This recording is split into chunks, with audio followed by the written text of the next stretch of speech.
Hello everyone, welcome to my YouTube channel.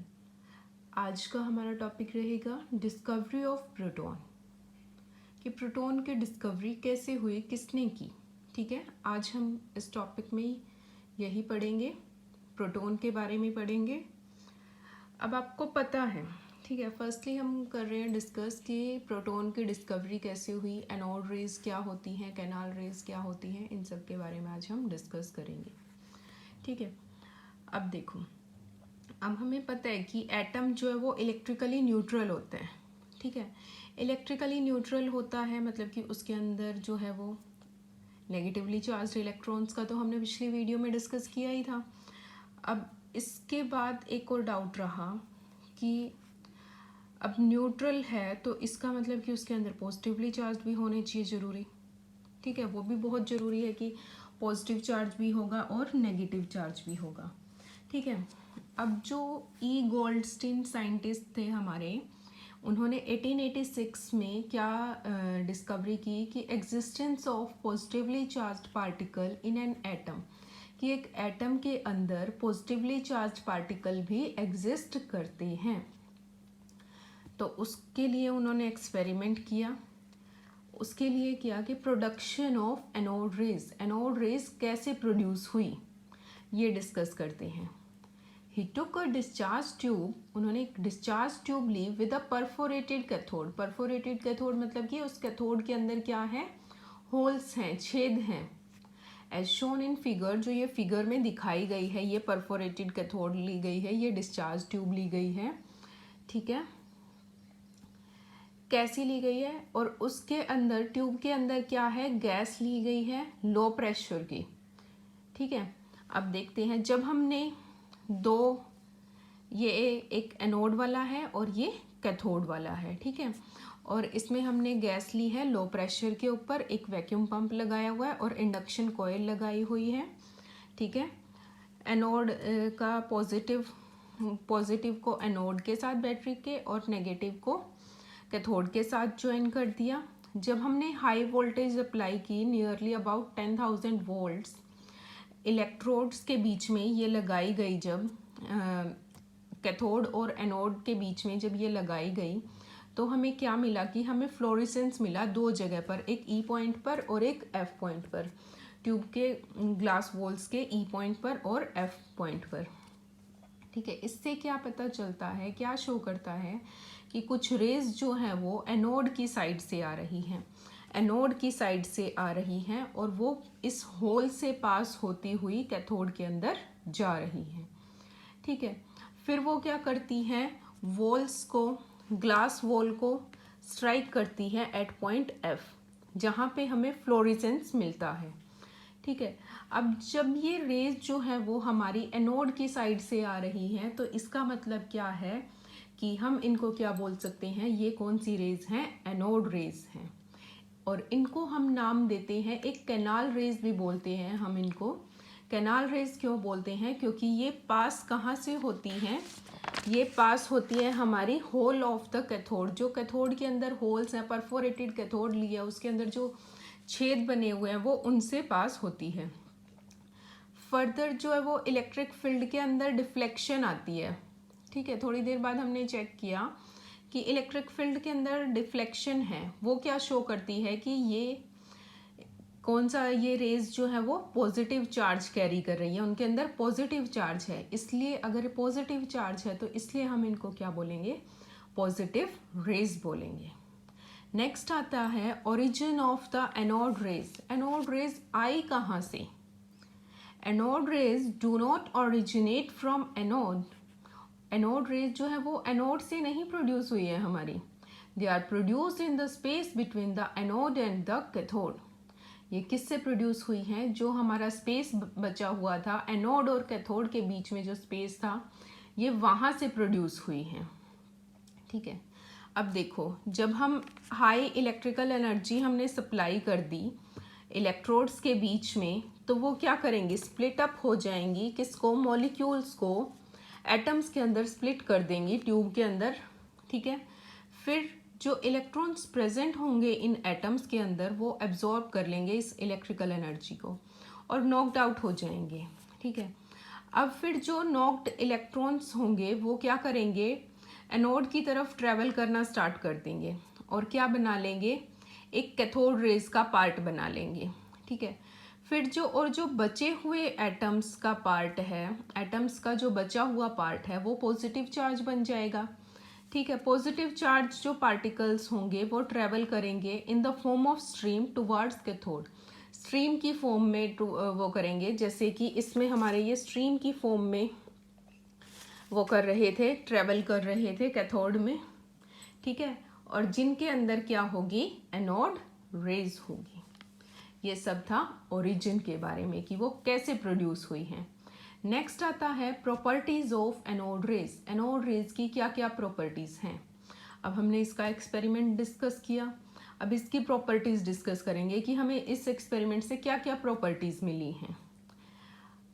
As like cathode rays they travel in straight line, ये भी straight line में travel करती हैं। ठीक है, they are also made up of material particles, ये भी मटेरियल पार्टिकल से मिलकर बनी होती हैं। दे कैरी पॉजिटिव चार्ज, इनके अंदर पॉजिटिव चार्ज होता है, वाइल कैथोड रेज के अंदर नेगेटिव चार्ज होता है।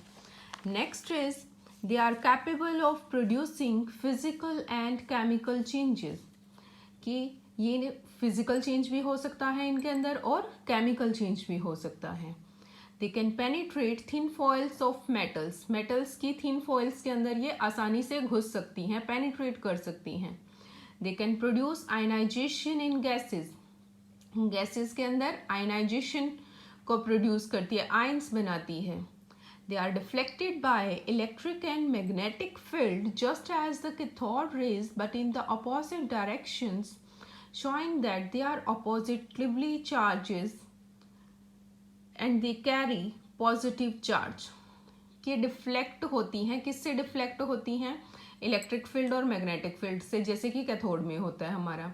लेकिन क्या होता है कि ये अपोजिट डायरेक्शन में शो करती हैं। इसका मतलब क्या शो करती हैं कि वो अपोजिट चार्ज है उनका, और that mean they carry a positive charge.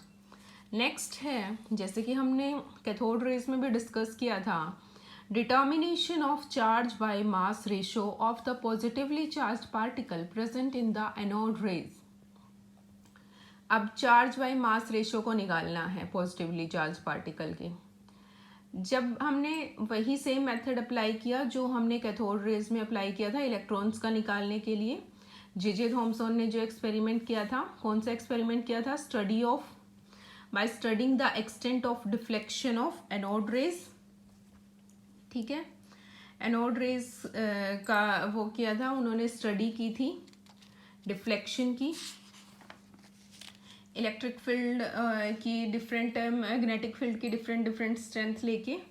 ठीक है, तो उससे हमें क्या मिला, it was found that the ratio E/m is not constant, कि E/m की जो रेशियो है, चार्ज बाय मास रेशियो है, वो कॉन्स्टेंट नहीं है, वो चेंज होती रहती है। और किसके ऊपर डिपेंड करती है कि हमने गैस कौन सी ली है डिस्चार्ज ट्यूब के अंदर। ठीक है, नेक्स्ट आता है mass of positively charged particle constituting the anode raise also depend upon the nature of the gas, कि जो मास है पॉजिटिवली चार्ज पार्टिकल्स का वो भी किसके ऊपर डिपेंड करता है कि हमने गैस कौन सी ली है।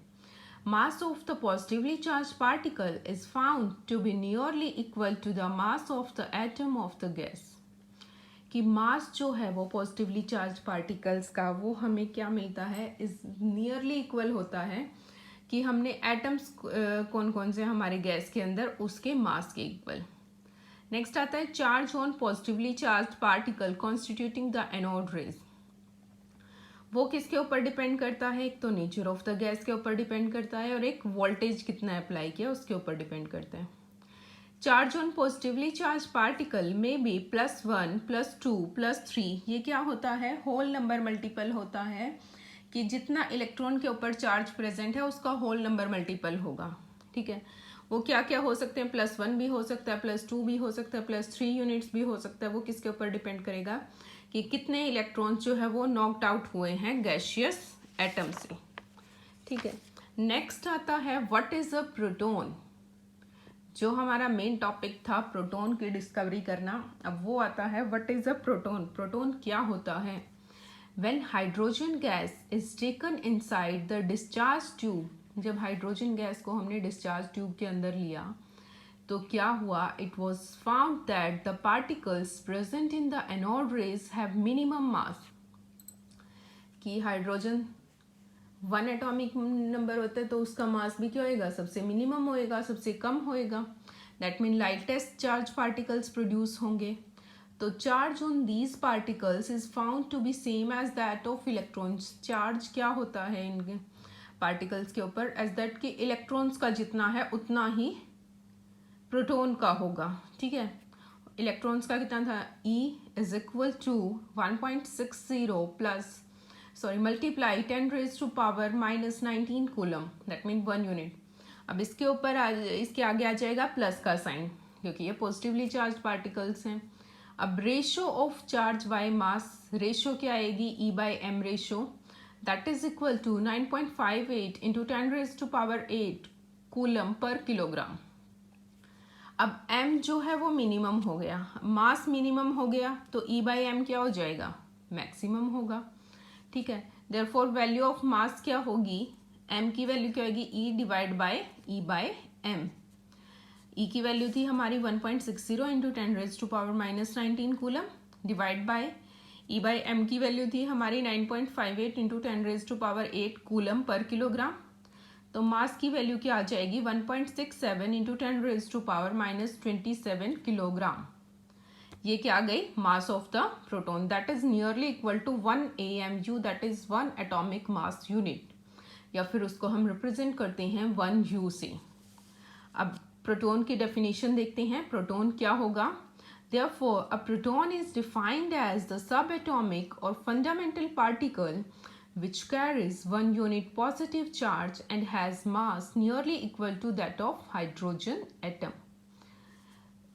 प्रोटॉन को हम कैसे डिफाइन करेंगे? वो एक सब एटॉमिक पार्टिकल होता है, एटम का एक छोटा पार्टिकल होता है, फंडामेंटल पार्टिकल होता है जो एक यूनिट पॉजिटिव चार्ज को कैरी करता है और उसका मास किसके इक्वल होता है? नियरली इक्वल टू जो हाइड्रोजन एटम का मास होगा उसके नियरली इक्वल होगा. अब चार्ज जो है वो प्रोटॉन के ऊपर है +1, तो मास क्या है? 1 U. It is represented by the symbol 1P11. इसको हम इससे रिप्रेजेंट करेंगे. ये था आज का हमारा टॉपिक. प्रोटॉन के बारे में डिस्कस किया. नेक्स्ट मॉडल्स डिस्कस करेंगे. कौन कौन से मॉडल्स हैं हमारे एटम स्ट्रक्चर ऑफ एटम के अंदर, जैसे थॉमसन मॉडल हो गया, बोहर मॉडल हो गया, रदरफोर्ड मॉडल हो गया, ये सब डिस्कस करेंगे. ठीक है, and thank you so much. और अगर आपको मेरी वीडियो अच्छी लगे तो उसे प्लीज़ लाइक, शेयर और मेरे चैनल को सब्सक्राइब कीजिए. Again thank you so much.